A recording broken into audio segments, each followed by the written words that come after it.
Bienvenue dans l'intérieur d'éthique et authentique. Aujourd'hui, on va brainstormer en direct avec Amandine sur l'organisation de notre prochain challenge gratuit. Et ce qu'on a envie de faire, c'est juste de vous montrer que, en tant que deux humaines, on réfléchit, quelles questions on se pose, etc. quant à ce qu'on a envie de faire vivre comme expérience à nos clients. Donc voilà, vous allez juste participer à cette petite séance de brainstorming et on espère que les questions qu'on se pose vont vous aider, vous aussi, à vous poser les bonnes questions lorsque vous organisez des contenus gratuits pour vos clients ou des stages ou des coachings ou des expériences transformatives comme nous, on le fait. Attention, jingle. Bienvenue dans Débridé, le podcast qui révolutionne le monde du cheval et pas que. Alors, Amandine, on a prévu d'organiser là dans quelques semaines une deuxième édition donc ce sera au mois de novembre 2024, une deuxième édition de notre challenge se réconcilier avec la vente et faire au moins une vente en 5 jours. Donc, on n'a pas envie de faire 100% exactement le même challenge que la dernière fois, puisque forcément, on apprend de ce qui s'est passé la dernière fois, on apprend de tous les feedbacks que les clients nous ont donnés aussi. Je sais pas, on a récupéré au moins 80 feedbacks, donc note pour vous. Si vous voulez vous améliorer en organisant que ce soit vos accompagnements payants ou gratuits, prenez toujours du feedback auprès des personnes que vous accompagnez, parce qu'il n'y a que comme ça qu'on peut s'améliorer. Parce que nous, on imagine, comme le dit Amandine, on porte chacun une paire de lunettes, et nous, en tant qu'organisateurs, on a tous une paire de lunettes, mais on n'a pas celle de nos clients. Donc, il faut absolument analyser à la fois les comportements, et il y a des indicateurs à suivre, des indicateurs de performance à suivre, et en même temps, on a des retours.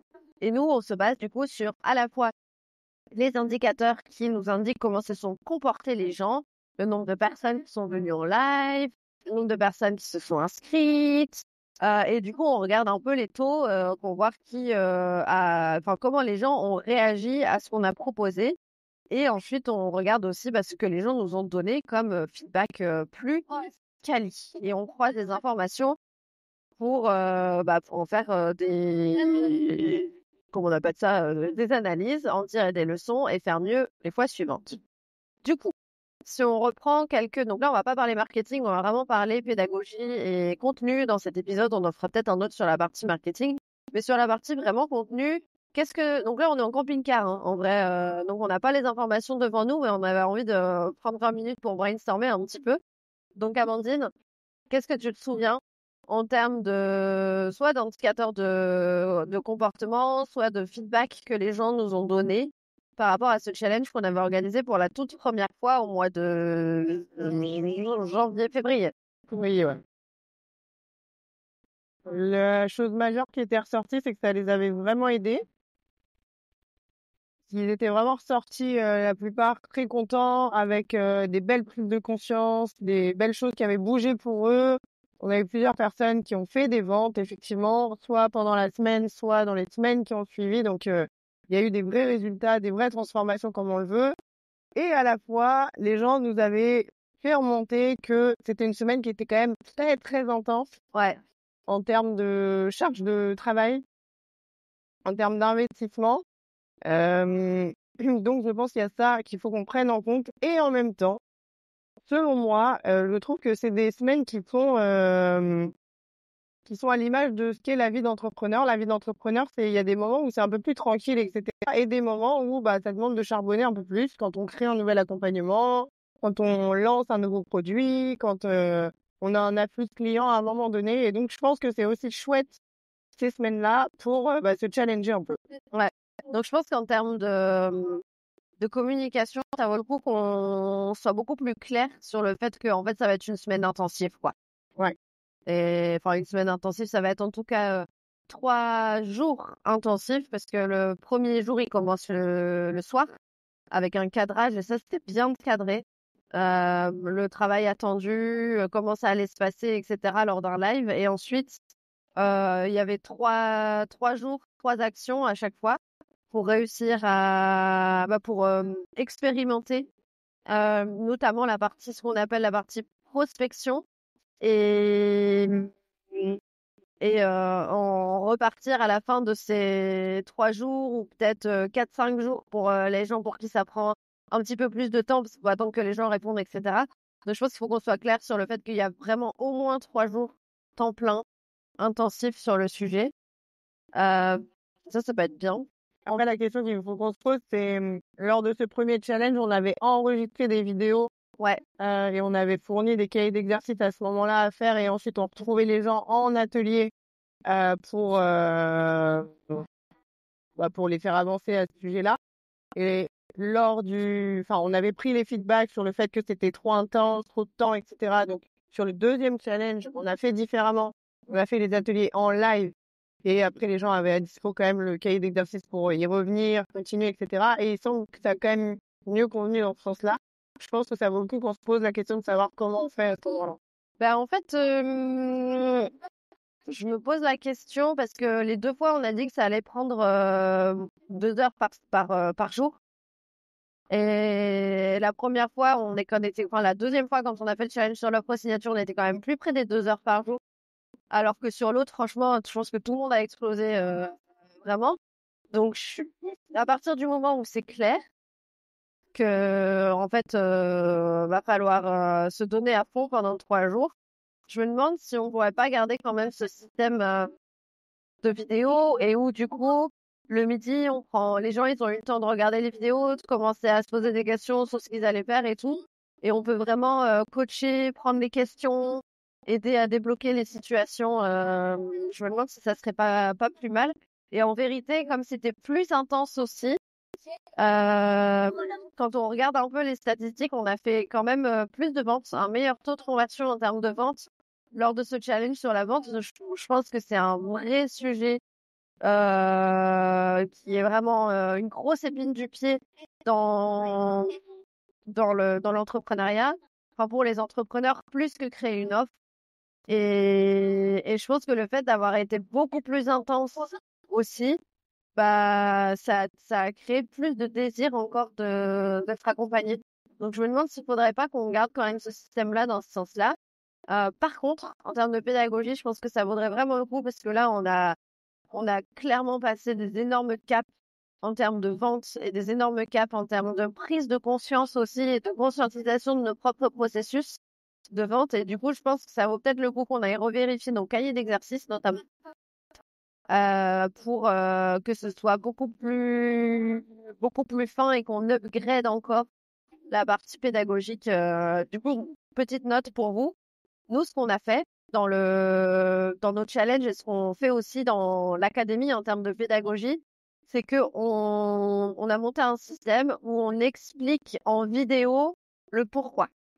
Pourquoi on fait les choses. On donne des exemples. On donne des exemples aussi de qu'est-ce qu'il faut pas, quels sont les écueils à éviter, comment s'y prendre pour réussir, etc. Donc, à chaque fois, on fait des petites capsules qui durent une dizaine de minutes ou 20 minutes. Ça, c'est un temps qui est, en termes d'attention, qui est plutôt bon pour pouvoir découper vos capsules vidéo. Et ensuite, on prend un cahier d'exercices qui est du coup par écrit, qu'on fait nous, on le fait tranquillement sur Google Doc et puis on partage le Google Doc pour que les gens puissent le télécharger. Et c'est là qu'on explique le comment et qu'on guide les gens pas à pas à faire les différentes activités. Donc là, en l'occurrence, de vente pour qu'ils puissent réussir. Et le bénéfice de faire ça, c'est que du coup, le pourquoi change assez rarement, alors que le comment, vous allez pouvoir l'affiner quand vous avez pris vraiment de la compétence, de la conscience, etc. Donc là, la bonne nouvelle, c'est qu'a priori, on n'a pas de vidéo à retourner. On a juste les cahiers d'exercice à revoir. Donc, note pour vous. Ne mettez pas du comment et du détail dans vos vidéos. Expliquez juste la stratégie, le pourquoi. Comme ça, après, vous pouvez beaucoup plus facilement changer le pourquoi, enfin le comment, sans devoir retourner des vidéos. Vous avez juste à mettre à jour un document. Voilà. Ok. Maintenant, il y a 3 questions qu'on se pose habituellement. Amandine, à chaque fois qu'on organise un événement en ligne, en présentiel, à chaque fois qu'on organise des ateliers gratuits ou payants, des séminaires, des immersions, même à chaque fois qu'on envoie une newsletter ou créer un épisode de podcast comme ici, ou qu'on crée des posts. Bref, on va vous donner ces 3 questions qui sont fondamentales, qui changent tout et qui nous permettent d'être vraiment dans la contribution, dans le cœur, au lieu de rester dans la tête, dans la peur, et connecté au manque. Tu te rappelles des questions? Ouais, la première, c'est comment on veut que les gens se sentent. Donc là, en l'occurrence, avec le challenge, comment on veut que les participants se sentent durant ces 3 jours intenses, mais 5 jours en réalité de challenge avec nous. Avec quoi on veut qu'ils repartent. Attends, on va teaser un peu. On va répondre à la première. Mais Ok. Comment est-ce qu'on a envie que les gens se sentent? Alors, moi, je vois qu'on est au moment où le challenge il va se faire, c'est fin novembre, donc on est quand même à la veille de Noël. C'est un moment où potentiellement c'est un peu plus facile de faire des ventes à cette période-là. Et du coup, j'aimerais bien que à l'issue du... Ouais, non, pas à l'issue du challenge. Pendant le challenge, j'aimerais bien que les gens se sentent vraiment excités et déterminés à enfin avoir un déclic qui fait que la vente, c'est pas Satan, c'est pas déranger les gens horriblement, c'est pas se la péter, et que vraiment ils aient un déclic de ouf et que enfin, tu sais, ça lâche. Et donc, je sais pas, j'aimerais qu'ils se sentent à la fois déterminés, enthousiastes et, soulagés que la vente, c'est pas si terrible. Et moi, toi? j'aimerais aussi qu'ils se sentent compris. Ouais. Tu peux développer? J'aimerais qu'ils se sentent compris dans le fait de pouvoir se dire que, ok, si ça n'a pas marché jusque-là, c'est pas parce qu'ils étaient trop nuls et qu'ils savent pas faire. C'est juste qu'ils n'avaient pas les bonnes stratégies. Parce qu'en réalité, la vente, ça t'apprend.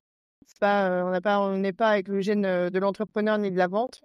Et donc, il n'y a pas une histoire de moi, je suis commercial ou je suis pas commercial. Moi, la première, je pensais pas être commercial. Et en réalité, j'ai vraiment développé des aptitudes et des qualités aujourd'hui qui me permettent de vendre et d'être aligné avec ce que je vends et que ce soit fluide et simple et facile. Et donc, se sentir compris dans, ok, oui, j'ai le droit, enfin, je comprends et pourquoi ça a été difficile jusque-là pour moi. Ouais. Autre chose? Après, c'est ce que tu as dit. Moi, j'ai envie qu'ils se sentent. Moi, j'aime bien qu'ils se sentent pousser des ailes, en fait, pendant ces 3-4 jours. Ouais. J'aime bien qu'ils se sentent. En anglais, là, on dit empowerment, mais. Empouvoiré, Voilà, empuissanté. Ok, trop bien. Deuxième question. avec quoi on veut qu'ils repartent. Yes. Une vente, au moins, minimum, chacun. Moi, j'aimerais dire que dans nos événements, j'aime que les gens repartent avec un avant et un après. Je veux que la suite, il y ait eu au moins une grosse prise de conscience qui fait que c'est plus jamais comme avant dans leur rapport à la vente. Enfin, moi, je dis ça à chaque fois, dans tout ce qu'on fait, j'aime qu'il y ait un avant et un après. Moi, j'aime les choses transformatives. On n'est pas là pour enfiler des perles, donc juste on donne le meilleur pour que les gens, ils aient un vrai bénéfice à être venus. Je veux qu'ils repartent avec le sentiment de se dire waouh, pendant 3 jours ou 5 jours là, j'en ai eu plus que pendant, je sais pas, les 5 dernières années. On a une des participantes à la première édition qui nous a dit j'ai fait plus en 3 jours qu'en 6 mois ou en un an, je crois qu'elle avait dit. Je veux qu'ils repartent tous avec ce sentiment de se dire j'en ai fait plus là que ces 6 derniers mois ou cette dernière année. Ouais, je veux qu'ils repartent en sachant que ils peuvent... Excusez-moi, je vais tousser. Qu'ils peuvent vraiment vendre en restant eux-mêmes, en restant authentiques, sans trahir leurs valeurs. Et je veux qu'ils repartent en ayant trouvé du plaisir à la vente. Parce que franchement, de là où je pars, vraiment, je me dis que si moi je commence à trouver du plaisir à la vente, n'importe qui peut le faire aussi. et je veux vraiment leur transmettre les clés et les prises de conscience pour que plus jamais dans leur vie, ils se disent que la vente, c'est horrible, même s'il y a encore tout un chemin à faire pour... en fait, il n'y a que l'expérience qui fait qu'on grandit et qu'on devient à l'aise, hein, donc il va falloir continuer d'expérimenter encore et encore. Mais je veux qu'il y ait ce truc qui est lâché, cette croyance que la vente, c'est horrible, c'est un truc de vendeur de tapis, de requin, de tout ça, que ça ait lâché et qu'ils aient commencé à y trouver du plaisir, vraiment.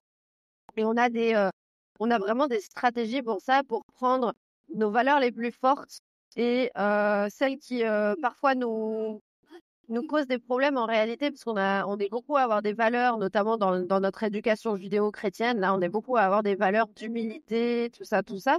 Et ces valeurs-là, mais elles nous prennent dans la vente. Et en fait, on peut vraiment les utiliser pour que elles soient nos meilleurs atouts. Donc, je voudrais que tout ce qui freine les gens dans la vente, ils aient retourné le truc pour que ça devienne leur meilleur atout et que ce soit comme ça qu'ils trouvent du plaisir. Moi, je veux vraiment qu'ils repartent en se disant aussi que, en fait, c'est possible. Si nous, on a réussi, bah, tout est possible parce que vraiment, comme le dit Claire, de là où on part, et l'une et l'autre, c'était vraiment pas gagné pour nous. Donc, je veux vraiment qu'ils repartent avec de l'inspiration, que ça leur donne envie de continuer, de se donner à fond. En vrai, j'ai aussi envie qu'ils comprennent que, bah, se faire accompagner quand on est entrepreneur, en vrai, c'est une étape qui est fondamentale et essentielle, pour pas galérer tout seul dans son coin, pour, apprendre les stratégies, apprendre ce qui manque pour, en réalité, on a besoin de devenir entrepreneur et d'être entrepreneur. Et ça s'apprend. Et donc, j'ai envie qu'ils repartent avec cette compréhension aussi de se dire, bah ouais, ok, si j'ai essayé tout seul dans mon coin, c'est normal que ça n'ait pas marché. Et purée, j'ai envie d'avoir une communauté, j'ai envie d'être accompagné, j'ai envie de me bouger les fesses là pour 2025, pour que 2025 soit ma meilleure année de tous les temps. Ouais. Moi, ça me fait penser à deux autres choses. Donc là, on brainstorm, hein, les gars. On est vraiment en mode, on balance nos idées et après, on va les trier, on va les organiser. Et l'objectif, c'est que du coup, toutes ces idées-là qu'on se donne, eh bien, elles viennent influencer directement la pédagogie qu'on va mettre en œuvre et la page d'inscription qu'on va créer. Donc moi, par exemple, j'ai envie qu'ils comprennent que la vente, c'est un processus long. Et que, parce je trouve qu'il y a trop d'entrepreneurs qui mettent des efforts pendant une semaine, 2 semaines, 2 mois, 3 mois et qui disent que ça marche pas. Mais en vrai, la vente, c'est un processus créer un positionnement, attirer les gens à soi de manière fluide, créer de la régularité dans la vente pour bien gagner sa vie. Ça peut prendre 1 an, 2 ans, 3 ans, 4 ans avant que vraiment on ait une clientèle régulière qui revient régulièrement et qu'on ait de la prévisibilité, qu'on gagne bien sa vie. Je veux que les gens comprennent que c'est un travail de longue haleine et je veux surtout qu'ils repartent en se disant que, ça je l'ai pas dit tout à l'heure, la générosité paye toujours. On est toujours là en train de dire on voit trop de personnes sur les réseaux sociaux, par exemple, faire de la publicité pour leurs offres payantes, etc. Alors qu'en vrai, on prend un peu les gens à sec, hein, même 60 balles, quand on ne sait pas comment vous bossez, quand on n'a pas confiance en vous, quand vous n'avez pas montré patte blanche, quand vous n'avez pas fait vos preuves, il n'y a personne qui va acheter. Donc, je veux vraiment que les gens, qu'il y ait ce déclic qui soit fait en fait, il faut que je donne pour réussir. On en a un très bon exemple là. On est dans le camping-car en revenant de tournée et on vient de quitter Laure Carmador sur Perpignan. Alors, Laure, elle a mis le paquet à fond, hein. Elle organise des masterclass chez elle. Les masterclass, elles sont gratuites. Ça dure 2 heures avec des démonstrations de Laure qui montrent comment elle bosse, qui coach en direct des gens, etc. Et qui carrément offre l'apéro dînatoire, qui paye quelqu'un qui vient faire goûter ses vins, etc., etc. Donc, elle met vraiment le paquet pour faire vivre une expérience de ouf. Et elle a compris que la générosité paye toujours. Les gens, une fois qu'ils sont venus, ils sont convaincus de comment elle bosse, de quel est son univers, etc. Et après, évidemment, c'est beaucoup plus facile d'investir chez elle quand on a vécu cette expérience, quand on a été vraiment accueillis comme des rois, etc. C'est ce que nous, on fait aussi dans nos challenges. Laure, c'est une personne de notre académie à qui on a transmis les clés de la générosité paye toujours dans la vente et qui l'a vraiment poussé à fond. Donc, et petit aparté, ce que vous avez fait dans vos vies précédentes peut toujours vous être utile. Laure, elle était dans la restauration avant et hop, elle a réutilisé ses compétences de restauration pour cette expérience-là. Donc, ce que je veux, enfin, voilà, je veux vraiment que les gens comprennent ça. La générosité paye toujours et je veux qu'ils se disent aussi, parce que c'est important, c'est aussi pour ça qu'on crée des événements gratuits. Je veux que les gens se disent qu'on est des putains de bêtes de coach et que notre programme de l'académie, il est exceptionnel. Et que les gens investissent ou pas dans l'académie, j'ai vraiment envie que chaque personne se dise que c'est incroyable, que c'est du jamais vu cette expérience qu'ils ont vécue, qu'ils ont jamais connu ça par ailleurs en événement gratuit, et que la prolongation, c'est-à-dire notre académie de l'entrepreneuriat éthique et authentique, c'est un truc incroyable qui n'existe pas par ailleurs, qu'ils n'ont jamais vu, qui est la meilleure manière de se faire accompagner pour développer son entreprise, et que même s'ils n'achètent pas chez nous, même s'ils n'investissent pas chez nous, qu'ils se disent bah, peut-être je vais mettre de l'argent de côté parce que c'est important pour moi de le faire et du coup j'arriverai quand je serai prête, peut-être dans 3 mois, dans 6 mois, dans 1 an, ou qu'ils en parlent autour d'eux et qu'ils disent ouais, j'ai rencontré des filles qui sont incroyables, tu lances ta boîte, va voir ce qu'elles font. Carrément. Et c'est ce qui s'est passé. D'ailleurs, on a eu plusieurs clientes cette année qui sont arrivées comme ça, parce que d'autres ont fait des événements. Elles n'ont pas forcément investi chez nous, mais elles en ont parlé autour d'elles. Et donc, il y a au moins 3 clientes comme ça qu'on a eues cette année qui sont rentrées à l'académie par ce biais-là. Ouais. Donc ça, c'est ce qu'on appelle, enfin, je pense qu'il y en a plus en réalité. Moi, j'en ai compté plus que 3. Je pense que c'est ce qu'on appelle vraiment du bouche à oreille stratégique. Il y a de la stratégie là-dedans. Ok, dernière question. Qu'est-ce qu'on veut qui est fact? Yes. Alors, moi, je veux que chaque personne, à l'issue du challenge, aille au moins regarder notre page de vente et se pose la question, est-ce que c'est fait pour moi ou pas? Je continue sur la partie vente. Et la deuxième chose que je veux qu'il fasse, mais je veux qu'il passe putain de massivement à l'action et qu'il se promette de faire au minimum une action de vente par jour. Et il y a plein de manières de faire des actions de vente par jour. C'est parler de son offre, parler de ce qui se passe dans son offre, montrer un témoignage client sur les réseaux sociaux. Enfin bref, tout ça, c'est des actions de vente en réalité. Donc, je veux que vraiment les gens repartent en se disant, OK, je vais faire au moins une action de vente par jour. Et toi? Ouais, c'est les mêmes actions, grosso modo. Donc, il n'y a pas. Enfin, si, une autre action que je pourrais donner, c'est pendant les challenges, là, on propose des pratiques matinales qui sont des vrais qui sont un vrai game changer pour nous. Et je sais que les personnes qui ont continué ça de manière régulière, pas forcément tous les jours, mais de manière régulière, ça a aussi transformé leur vie à un endroit et leur vie d'entrepreneur. Et du coup, moi, j'aimerais que en repartant, chaque personne se dise waouh, cette pratique-là, elle est dingue et elle va vraiment m'aider à développer un mindset plus puissant qui va vraiment m'aider à aller chercher les résultats que je veux. Et donc, je veux garder cette pratique au moins 2 fois dans la semaine pour avancer. Canon.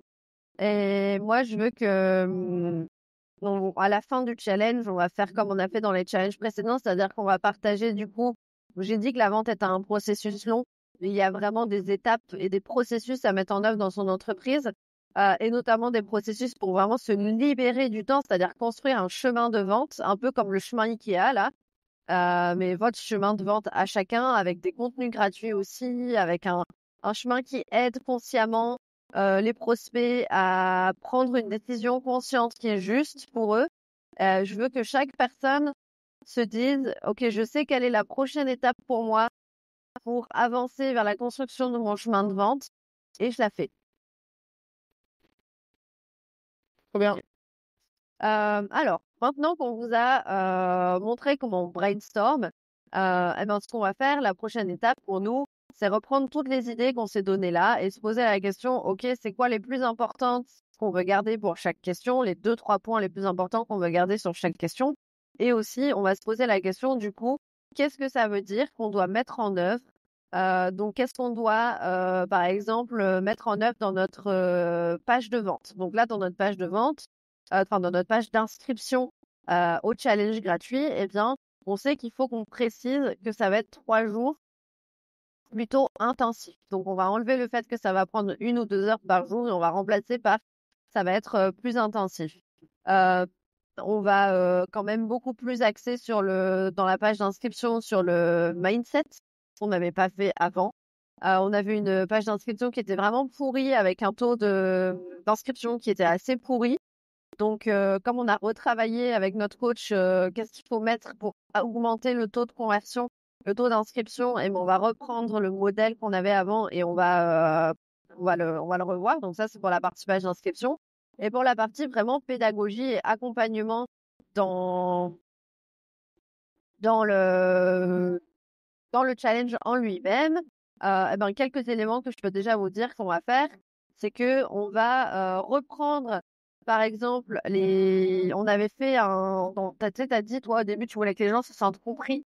Et on a une structure que j'ai apprise avec un coach en prise de parole en public, une structure d'ateliers, de webinaires, de conférences, etc., qui s'appelle Prosper, qui commence par faire en sorte que les gens se sentent compris. Et donc, je pense que c'est bien, quand on l'avait réutilisé au challenge précédent, du coup, je pense que c'est bien de reprendre cette structure-là et de changer notre atelier d'introduction en utilisant ça, en utilisant, OK, comment est-ce que les gens se sentent, c'est quoi les écueils qu'on rencontre dans la vente, que les gens puissent s'identifier aux problématiques et voir où est-ce qu'ils se situent par rapport à ça et du coup, comment bien profiter du challenge. On a dit qu'on avait eu vraiment des upgrades, et notamment la générosité paye toujours. Ça, c'est un énorme upgrade qu'on a eu sur comment le mettre en œuvre. Donc, on va aller regarder dans les cahiers d'exercice comment est-ce qu'on peut modifier ce qu'on a mis dedans pour que les gens puissent vraiment s'orienter sur la notion de générosité. Et après, on va faire quelques autres changements comme ça qu'on vous laissera surprise à découvrir pendant le challenge. Mais on voulait que vous puissiez voir un peu le niveau de conscience à mettre quand on communique, quand on accompagne, et les 3 questions fondamentales à se poser qui sont, tu nous fais le petit résumé avant de dire. Ouais.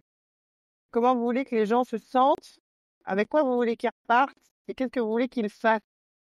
Et le fait de se poser aussi ces 3 questions, on vous l'a pas dit, mais souvent, nous, on rencontre dans les entrepreneurs qu'on accompagne et ça nous arrive aussi, quand on est trop dans notre tête et centré sur notre petit nombril de oh là là, mais est-ce que ce que je vais produire, c'est bien? Est-ce que je vais être en capacité d'accompagner les gens, etc. Eh bien, il y a ce petit syndrome de l'imposteur qui fait surface, etc. Et vraiment, le fait de se poser ces questions, ça permet de venir connecter à l'autre. Et en réalité, c'est quand on est dans cet espace de connexion et finalement de cœur à cœur d'une certaine manière, même si là, tout de suite, on n'a pas la personne en face, mais on est déjà en train de connecter avec la personne les personnes qu'on va accompagner ou la personne selon à quel moment on le fait. Eh bien, Claire a cette phrase qui dit la connexion dissipe les doutes. Et c'est vraiment ça.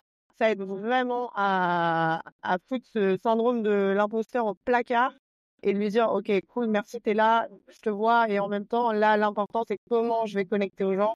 Donc, ces 3 questions sont vraiment fondamentales. Et si vous êtes vraiment touché par ce syndrome de l'imposteur, abusez de ces 3 questions. Ça va vraiment profondément vous aider pour connecter à l'autre.